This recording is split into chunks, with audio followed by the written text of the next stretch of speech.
Maigsuon, magkahiusap ta sa pagduol sa presensya sa Dios aron sa pag-ampo, aron sa pagpaminaw sa iyang pulong nga iwali karong orasan. Kampo ta migsuon, galay ko na mga amahan, salamat nga ikaw mo'y tinubdan sa tanang kaalam, tanang pagkamatarong, tanang pagkabalaan, tanang pagpasabot sa imong pulong espirituhanon. Daot pa nga tabangan mo kami sa pagsabot sa imong pulong pinaagi sa imong gahom kay kun dili Lord kami dili gyud pasaligan kay tungod kami unod nun na apay remaining sin kanamo naot pa na ikaw gyud ang magtudlo o maghikap sa matag kasing-kasing sa tigpamina nining imong pulong karong tapnan. Ang kaniamang pagkampo diha lamang sa ngalan sa Ginoong sa Kristo. Amen. Ablihan nato ang atong mga balang kasulatan maigsuon sa Santiago 2 o atong pagabasahon ang bersikulo 14 ngadto 26. Nagaingon maigsuon. Mga igsuon ko, unsa may kapuslanan kung ang usa ka tawo magaingon nga siya adunay pagtuo, apan wala siya binuhatan. Maluwas ba kaniya ang maong makaluwas ba kaniya ang maong pagtuuha? Kung pananglitan usa ka igsuong lalaki o babae, walay igong panapot, o nakabsan siya makaon alang sa adlaw-adlaw, o niya usa kaninyo miingon kanila, panglakaw na kamo nga malinawon, painiti o busga ang inyong kaugalingon. So walay paghatag kanila sa mga butang nga gikinahanglan sa lawas kung sa malamay kapuslanan ni ana. Sa ingon usab ni ana ang pagtuo patay kung kini walay binuhatan. Apan kaha anong adunay moingon, ikaw adunay pagtuo, ako adunay binuhatan. Pakitay ako sa imong pagtuo nga bulag sa binuhatan o pinaagi sa akong binuhatan, pakitaan ko ikaw sa akong pagtuo. 19. Ikaw nagatuo nga ang Dios usara, pusto kaniana, nga ni bisan pa ang mga yawa nagatuo man usab o nagapangurog sa kalisang. Apan o taong kulang-kulang, buot ka bang masayod nga walay kapuslanan ng pagtuo nga bulag sa binuhatan? Versikulo 21, dili ba si Abraham nga atong ginikanan kipakamatarong man tungod sa binuhatan sa paghalad niya kang Isaac na iyang anak diha sa halaran? Masabot mo nga ang iyang pagtuo di ay naglihok duyog sa iyang binuhatan. O nga ang iyang pagtuo nahingpit pinaagi sa iyang binuhatan. O sa ingon ni Ana, natuman ang kasulatan nga nagaingon, si Abraham mituo sa Dios o kini giisip kaniya nga maoy pagkamatarong o siya ginganlan nga higala sa Dios. Makita ninyo nga ang tao pa nga pagamatarungon pinaagi sa iyang binuhatan o dili pinaagi ra sa iyang pagtuo. Ug sa ingon usab nga paagi, dili ba si Rahab bisan gani dautang babae? Gimatarong man pinaagi sa binuhatan sa iyang pagdawat sa mga maniniid o sa pagpagula kanila sa laing agianan. Kay maingon nga patay ang lawas nga mahimulag sa espiritu, mauman usab patay ang pagtuo nga mahimulag sa binuhatan. Kining atong gibasa nakapunting ni sa pagtuo. Mao na gyud ang topic ini, pagtuo. Apan unsa ka tinuod ang imong pagtuo? Unsa may timailhan nga tinuod ang imong pagtuo? Unsa may mga kinaiya sa tinuod ka pagtuo? Nakaha ka ni ini? Nag-ingon ka ba nga ikaw magtutuo sa Dios, Kristohanon? Apan ang imong pagkakristohanon, ang imong pagkaluwaston kinahanglan makita gyud sa lihok sa pagtuo nga naa kanimo. Dinhi si Santiago naghatag og pipila ka mga kinaiya sa pagtuo. pagtuo nga makaplagan kang Kristo lamang, dili sa mga laing mga butang kundi kang Kristo. Kaya ang pagtuo magagikan diya sa pagwali pinaagi kang Kristo. Kining pagtuuha sumala kang siyago, klaro ni sa mga naluwas, klaro ni sa tinuod nga Kristohanon. Busa tan-aw nato kining pagtuuha. Dunay upat ka kinaiya sa pagtuo nga lig-on sa pagkatukod niini. Tan-awa ang Dios mo imutukod sa atong pagtuo kanato aron kita maluwas, aron kita magkinabuhi. Pinaagi sa kahayag ni Kristo bunga sa atong pagtuo. So unsa maning upat nga kinaiyaha? Dunay upat pigsuon. Primero, kung atong pagbasahon ang bersikulo 14 ngadto 16, ang lig-ong pagkatukod nga pagtuo aktibo. Bot pasabot naglihok, no? Kini active ni dili ni mahimutang, dili ni nunot-nunot sa unod. So primero, ang lig-ong pagkatukod nga pagtuo aktibo, dili mo nunot-nunot lamang sa unod. Atong basahon mga igsuon bersikulo 14 ngadto 16. Mga igsuon kung unsa may kapuslanan kung ang usa ka tawo magaingon nga siya adunay pagtuo apan kadakong apan wala siya binuhatan. Makaluwas ba kaniya ang maong pagtuuha? Timan imigsoon kining pagsulti ni Santiago dinhi dili kaingon nga ang tawo maluwas pa lamang kundi luwas no na. Apan tinuod ba ang iyang kaluwasan nga makita pinaagi sa buhat sa iyang kaluwasan o pagtuo? Busa bersikulo 15 nagaingon, kung pananglitan usa ka igsuong lalaki o babae walay igong panapot og nakabsan sa iyang makaon alang sa adlaw-adlaw og unya usa kaninyo maingon kanila panglakaw na kamo nga malinawon painiti og busga ang inyong kaugalingon sa walay paghatag kanila sa mga butang nga gikinahanglan sa lawas. Unsa man lamay kapuslanan ni ana. Subot pasabot ni ini megsuon nga aktibo, dili ni magpasagad, dili ni passive, dili magpasagad sa pagbuhat sa luwas nun nga kinabuhi sa pagtuo. Mugawas kyud ang luwas nung lihok. Mugawas kyud ang luwas nung bunga sa tinuod pagtuo.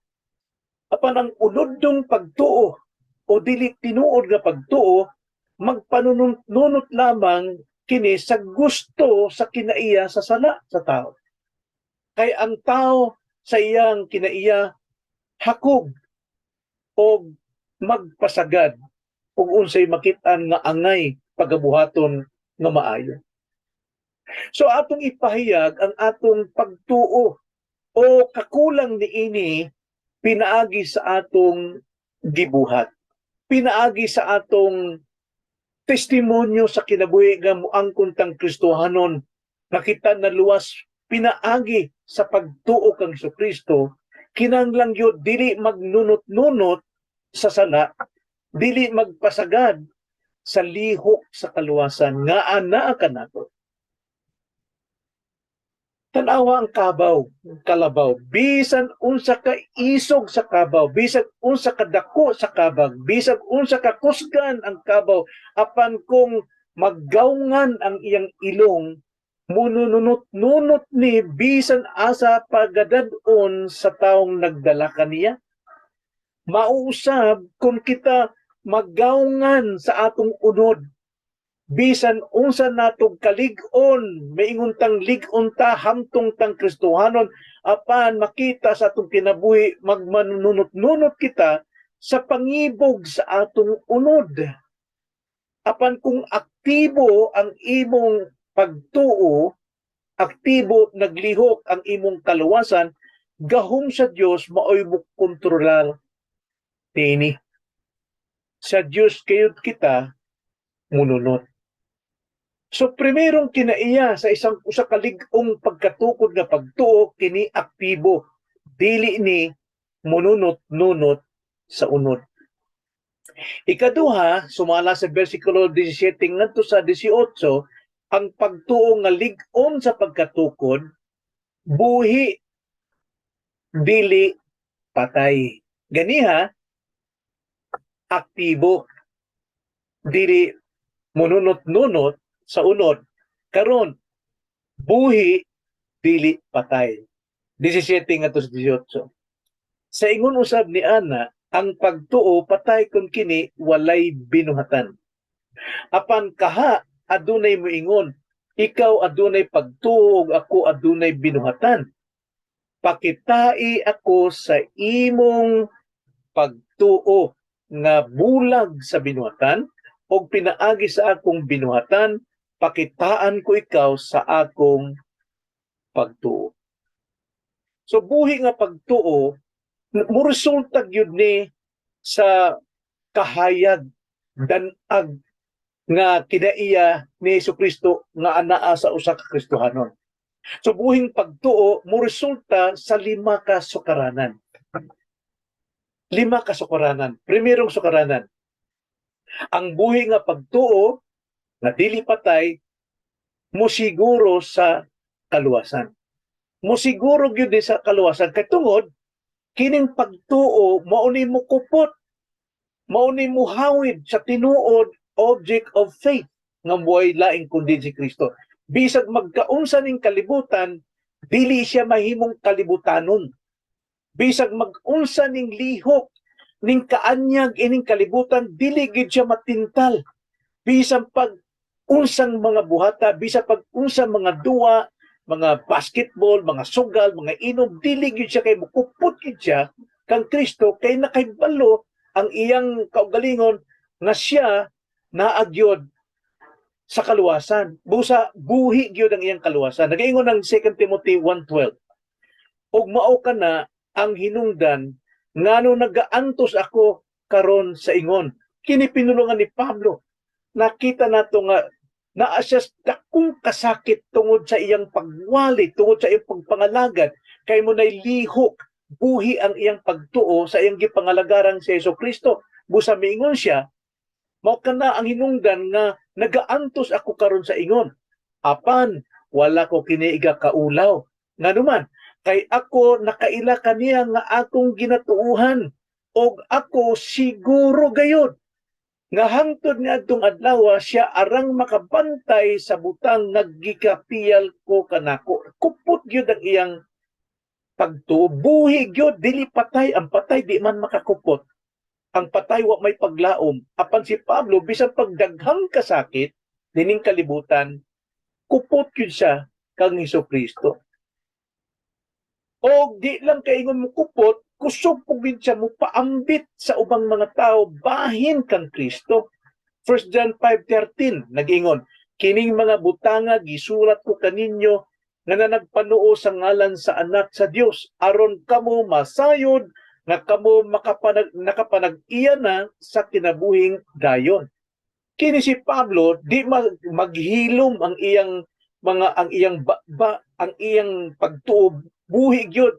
Inay siya mooy mo pa lig-on sa mga Kristohano nga duna sila'y kaluwasan. Dili mahilom ang iyang di sa pagpaambit sa maayong balita.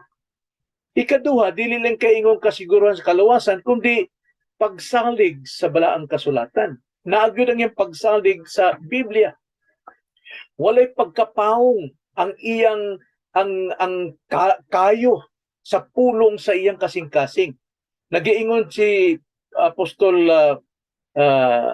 Mateo nga sa pag-abot sa dakong kasakit, nagiingon siya sa Mateo 24:35, ang langit ug ang yuta mga hanaw, apan ang akong mga pulong dili gayud mahanaw. Nagiingon ang Ginoo kang Mateo nga mawa manggali mahanaw ang kalibutan, apan ang gahom sa pulong dili gayud mahanaw. Naa tinuod, so anhagyud kupot ang mga taong dunay pagtuo.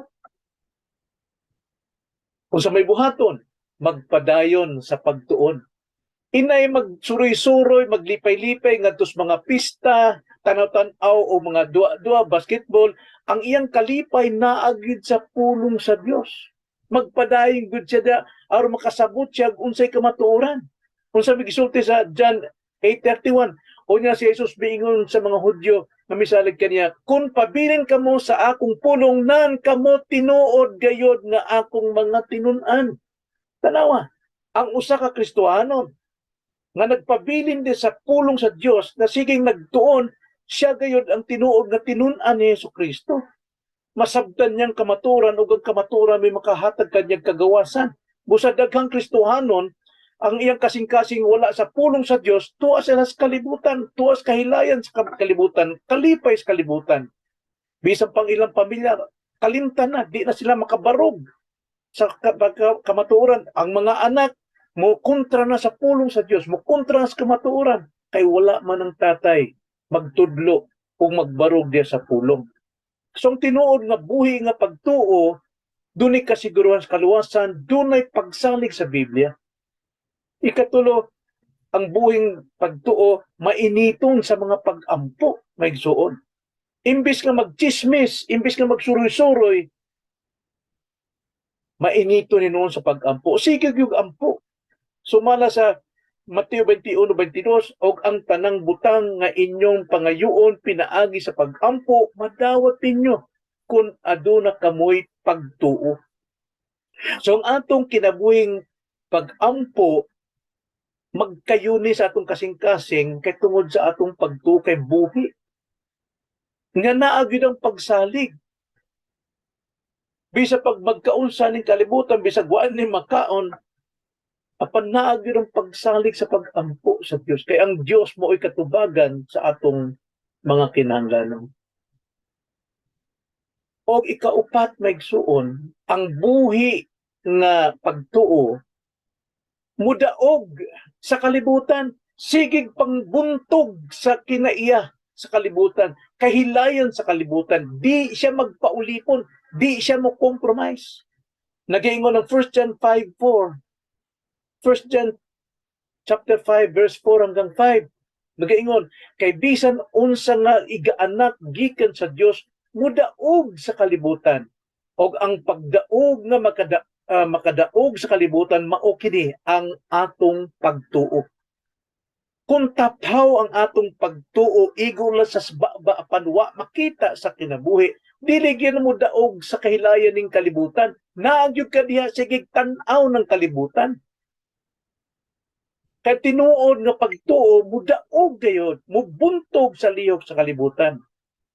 Versikulo 5, og kinsa ba ang manaog sa kalibutan? Kung dili siya lamang nga nagatuo nga si Jesus mao ang anak sa Dios. Usahay ang mga Kristohanon ang ilang pagtuo, pagsalig, naanas kahilayan sa kalibutan, naanas lihok sa kalibutan, naanas sa mga pangandoy sa kalibutan, dili na sa Dios. Subusa, pirmi siyang daog sa kalibutan, pildiro siya, ulipon siya sa kalibutan. Apan ang usa ka Kristohanong dunay buhi nga pagtuo, mananaog sa lihok sa kalibutan. Sigig pagkabag-o sa matag adlaw, sigig pagkalabas ang iyang pagsalig, pagtuo, pagkinabuhi. Mudanag ang iyang kaugalingon diyas pagkamatarong, sa pagkabalaan, sa pagpaubos, waagoy garbo, naagyod ang iyang kasing-kasing sa pulong sa Dios hangtod sa kanturan. Labi na may igsuon, kung buhi ang atong pagtuo, naagyod ang kalinaw sa kinabuhi. Na ang kalinaw sa kinabuhi. Nga naman, kay ang usa ka taong dunay lig-on sa pagtuo, pagamatarungon mo gid sa pinaagis pagtuo sa matag adlaw.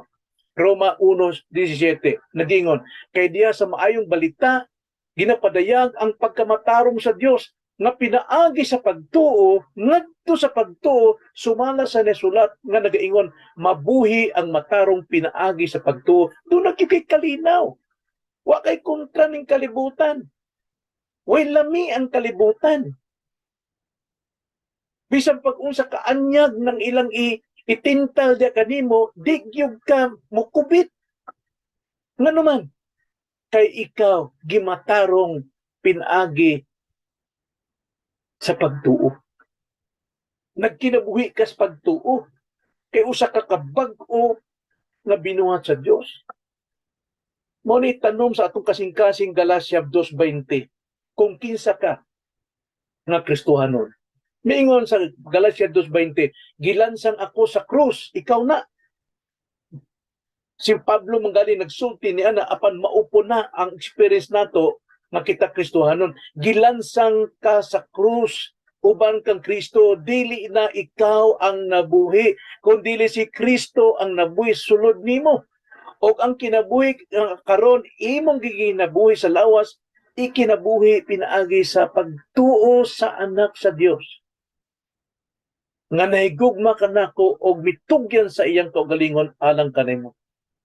Aron lamang ikaw magkinabuhi sa pagtuo kinahanglan mamatay si Kristo sa krus unya karon imong baliwala una tuwa kas kalibutan.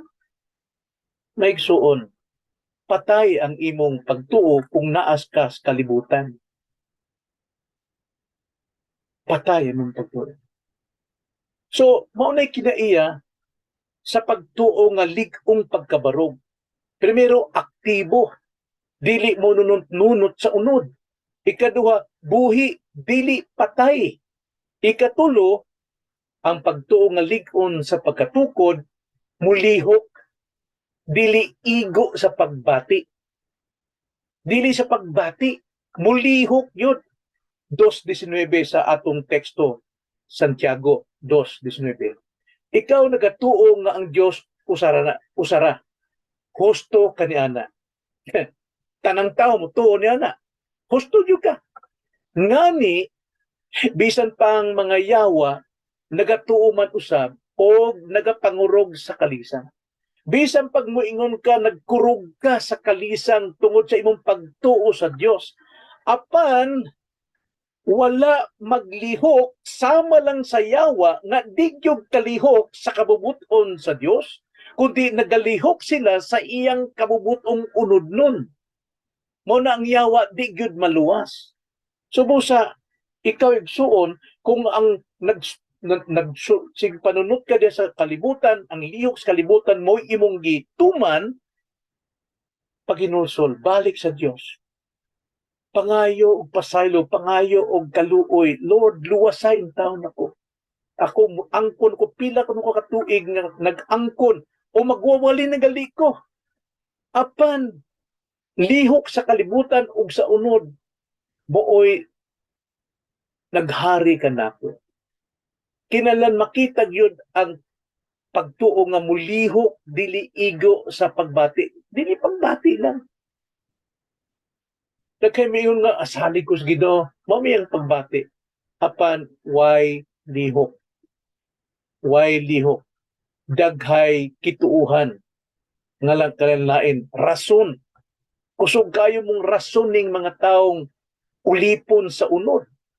Naa sige nunot-nunot unsay lihok sa unod nang kalipay kahilayan ning kalibutan apan pag-abot sa Dios igo lang sa baba, sulti lang, apan walas kasing-kasing. Ngano man, di man mo duot. Ang kaugalingon, ulipon man sa sala. Kining pagtuo nga lig-on sa pagkatukod, mulihok ni, dili ni kay intelektual nga pag-uyon. Okay na, naho, sige. Sige, okay lang nako na. Dili sama sa yawa. Dili sama sa mga demonyo nga muuyon-uyon lang. Ang mga demonyo mutuo sa Dios apan huna-huna lang pagbati. Apan kita nga dunay relasyon sa Dios, ang atong pagtuo mulihok dili pagbati. So munay kinaiya, ikaupat nga kinaiya sa lig-on nga pagtuo sa pagkabarog buhi, no? Aktibo dili mo nunot-nunot sa unod, buhi dili patay, mulihok dili igo sa pagbati. Ikaupat, ang pagtuo nga lig-on sa pagkatukod maigsuon mubunga dili apuli. Mubunga dili apuli. Apuli kanang sa Tagalog baog, karabang di manganak. Bisag unsaon paghigugma sayang bana apan kay apuli man daot ang iyang ang kaguangkan, wa gyud anak. Apan ang tinuod nga pagtuo, dili apuli, dili baog ang Dios. Ang Dios mo'y molihok diha sa imong pagtuo aron kini mamunga. James chapter 2 verse 20 to 26. Apan utawong kulang-kulang. Buot ka bang masayod nga walay kapuslanan ang pagtuo nga bulag sa binuhatan? Dili ba si Abraham nga atong ginikanan gipakamatarong man tungod sa binuhatan sa paghalad niya kang Isaac nga iyang anak diha sa halaran? Masabot mo nga ang iyang pagtuo di ay naglihok duyog sa iyang binuhatan o nga ang iyang pagtuo nahingpit pinaagi sa iyang binuhatan, pinaagi sa bunga sa iyang binuhatan. Og sa ingon ni ana natuman ang kasulatan nga nagaingon si Abraham mituo sa Dios ug kini giisip kaniya nga maoy pagkamatarong og siya ginganlan nga higala sa Dios. Makita ninyo nga ang tao pagamatarungon pinaagi sa iyang binuhatan og dili lamang pinaagi ra sa iyang pagtuo. Og sa ingon usab na paagi dili ba si Rahab bisan gani dautang babay gimatarong pinaagi sa binuhatan sa iyang pagdawat sa mga maniniid o sa pagpagula kanila sa laing agianan. Kay maingon nga patay ang lawas nga mahimulag sa espiritu, mao man usab patay ang pagtuo nga mahimulag sa binuhatan. Patay baog yun, no? Baog yun ang usa ka pagtuo nga way bunga nga binuhatan. So, makita nato dinhi dunay duha ka ilustrasyon gihatag ang Ginoo dinhi aron masabtan nato nga ang tinuod nga pagtuo nga kini mulihok, buhi, mubunga gyud. Dili ni kaingon nga baog, apuli. Sama sa pagtuo ni Abraham, primero. Ang pagtuo ni Abraham mabungahon. Kung atong tan-awon lantawon, balikan nato ang sinugdanan sa kinabuhi ni Abraham sa diha siya gitawag sa Dios didto sa Genesis chapter 12. Si Abraham gikan didto sa ilang nasod, gisugo sa amahan, gisugo sa Dios mungadto sa yuta nga iyang gipanaad nga wa pa kakita si Abraham kay pila ka libo ka kilometro iyang kalayo ning yuta. Apan bisag wa sa kay balo, bisag wa sa kay wa siya ka unsa iyang paagi, unsa niya pangadto, unsa mga dalan diha, unsa may kalisod, unsa may mga kuyaw diha na bay mga hayop, mga daghang kayong mga kulba. Apan tungod sa pagtuo mituman gid siya. Resulta gyud. Ang iyang pagtuo dunay resulta kay impactas gyud siya paingon didto bisag wa pa siya katuod, wa pa siya kay balo. Apan misaad siya sa Dios kay tungod ang saad sa Dios himuon siyang amahan sa tanang mga nasod. Sa pipila ka tuig nga milabay, nakita nga si Abraham gyud nagsubay sa pagtuo. Siya gyud giisip nga matarong apan sa kaulihan nga pag-test kaniya, pagsuway kaniya, ang iyang anak nga usarang anak, gihigugmang anak, ihalad ngadto sa bukid sa Moraya.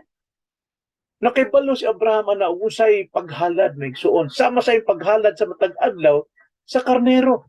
Kinahanglan iyang lungguan ang karnero o niya maghimo sa altar, magbutang siya mga bato, sugno dito, o niya ang dugo iya kining iula dito, o niya ipahigda, usa panggali sa lungguan ang tupa, gapuson sa ang mga tiil, aron ka dunggabon ang iyang liog. Og niana, iyang gituman kini, bisan pa sa iyang anak, bisan pang iyang anak maingon, amahan, ni ang kalayo, na ang kutsilyo, hayman ang karnero nga imong ihalad. Ang sulti ni Abraham, ana, ang Ginoo mo'y mo provide.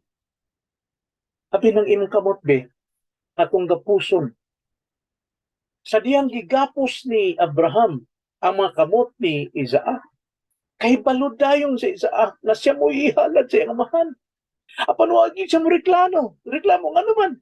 Bisan si Isaac sa iyang kabatanon nakaila sa iyang amahan nga siya matinud-anon, dili kalibutanon, na ipagtuo, nga nagtuo gyud sa Dios bisan pag unsa may tabo. Kaysa kasing-kasing ni Abraham nagaingon siya nga ang Dios mao'y mubuhi bisan pa mubanhaw sa mga patay. So sa dihang nagigapos ang iyang kamot, kay balo na si Isaac nga siya mo ihalad o nagigapos na po ang iyang tiil. Pagkapait ini sa usa ka amahan, kung ang amahan way pagtuo, kinsa may mubuhat ni ini. Apan si Abraham nagsalig siya sa Dios nang iyang anak buhion. Bisan wa siya reklamo. Di sama sa mga salida sa sine nga si Abraham nagreklamo, nasuko sa Dios nganong gipabuhat. Apan obedient kayo si Abraham. Gihigta ng tiil sa iyang anak, kunya gipahigda didto sa altar nga iyang gibuhat, o nagiandam ang sugnod diya sa libot sa iyang anak, o niya gikuha ang iyang punyal, gikupta ng sa bata, o iyang giisang iyang balaraw dito, o ihansak sa iyang liog. Mo naginganlan og the climax of worship. Mao gyud pinakatasa ang pagsimba sa Dios, pagtuman sa kabuton sa Dios. Apan ang Ginoo, ang Dios misulti kang Abraham, Abraham, karon nakita nako og unsa ang imong pagtuo. Ayaw pasakiti ang bata. Ug yang paglingi dunay karnero, nasabit ang sungay didto sa mga sampinit ug maoy gihatag sa Dios. Karon, asa kutob ang imong pagtuo? Kaya mo nimong biyaan ang kalibutan alang diya sa pagpangalagad kang Kristo ug alang sa imong pamilya, sa imong ginikanan, sa imong kahigalaan nga imo kining isimba sa Dios dadon didto sa kinatumyan sa imong pagsimba aron sila mamaluwas. Mga igsuon, ang tinuod pagtuo nga lig-ong pagkabarog ni Kristo Dias imong kinabuhi, mubunga gyud. Mubunga bisan pag unsay may tabo ning kalibutan. Oy, karon ang ilustrasyon si Rahab. Ay bawtang si Rahab usa ka hugawng babae. Ang iyang trabaho maong pagdawat sa kalalan laki kada adlaw. Apan bisan pagali sa iyang pagkahugaw, pag-abot sa mga maniniid, sa mga spy gikan sa Israel, sa mga banay sa banay sa Dios, gidawat niya kini nga iyang bisita o gitudluan sa dalan nga sila makatago, makadagan sa dakong kamatay nga moabot kanila sa kinabukay na sayran nga sila mga espiya. Apan kini si Rahab, bisan pa sa iyang kahugaw, bisan pa sa iyang makasasala, apan makitang tinuod pagtuo sa Dios, nga naman mahimo siyang moprotekta sa mga tao sa Dios. Kung ikaw dunay pagtuo, bisan pag ikaw nakasala, bisan pa ikaw hugaw pagkatao, apan kung nakay tinuod na pagsalig, imong protektahan ang imong pamilya, imong protektahan ang mga tao sa Dios. Dili mo pasakitan, dili mo nimo ikahatag sa kaulaw tungod sa imong pagkakalibutanon. Gimansahan ang ngan sa Dios. Gimansahan ang ngan sa iglesia. Gimansahan ang ngalan ni Kristo sa matag kinabuhi, sa matag miyembro sa iglesia. Apan bisa pag-unsa ka kahugaw, bisa pag-unsa ka makasasala, apan kung ipakita nimo ang tinuod pagtuo, mulahutay gyud ka pagkamatarong o pagkawalaan. So busa kining si Abraham o kining si Rahab. Si Abraham obedient, faithful. Si Rahab hugaw, makasasala, apan pareho silang giisip na matarong tungod buhi ang ilang pagtuo. So sabay atong mahagdaw ini mga igsoon. Dining maong pulong sa Dios. Sa matag Kristohanon, kananto nga magtotoo nga may angkon Kristohanon. Buhi ba ang imong pagtuo? Kung buhi, unsa may imong kabalakan sa pagkinabuhi ning kalibutan nga lisod na kalibutan, hugaw nga kalibutan. Doon na kay kasiguruhan sa imong kaluwasan. Subo sa pagkinabuhi nga luwas nun. Doon na kay pagsalik sa Biblia, busa pagtuon, pagbasa. Doon na kay relasyon sa Diyos, busa pag-ampo. Doon na kay gahom sa kalibutan, busa pagbuntugang kalibutan. Doon na kay kalinaw sa kinabuhi, magkalipay ka sa imong pagkaanak sa Diyos. Ug alang sa mga leader sa iglesia, mga pastor, tanawa ang pagkinabuhi sa atong mga karnero sa iglesia. Ang mga karnero sa Diyos. Sila ba nagkaluya? Sila ba pildero ng kalibutan? Sila ba atong inong nga salitan? Dili kitang leader. Wa ta magpakaon kanila og lunsay matarong nga pulong sinagulan sa atong kalibutanong kinabuhi. Pakan na sila mga ligong pagtulunan o doktrina aron sila mo barog nga matuliid o mabalaan nining kalibutan. Pakan na sila mga ligong pagtulunan. Palig-una sila sa mga buluhaton sa iglesia. Imbis nga magsuroy-suroy tanatanaw ng pista. Siguruan na sila mamungas pagkabalaan, mamungas pagkamatarong, o labi na sa pagpangalagad sa Diyos.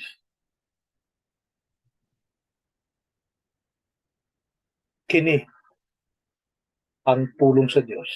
Hinaot pa nga mutisok ni imong kasing-kasing aron dili ka makasala laban sa Diyos. Bagamputan. Salamat Lord na ikaw gyud mo makaabli sa matag kasing-kasing sa mga magtutuo, sa mga badlungonon, sa mga leader na ikaw gyud mo magpakabalaan kanila pinaagi sa pagkumbiktar sa ilang mga nakatagong sala aron sila maghinulsol kay dunay paglaom imong pagadawaton sila kung na matag-usa maghinulsol sa sala kay nga naman mo na imong panaad na kung isugid namo ang amo mga sala diha kanimo ikaw gayud balaan matarong nga kami pasayloon og limpyuhan sa among pagkadaotan. So Lord, hinaot pa nga ang among pagtuo lig-on gayud sa pagkabarog diha sa imong pulong. Dili ang pag-ampo sa ngalan sa Ginoong Kristo. Amen.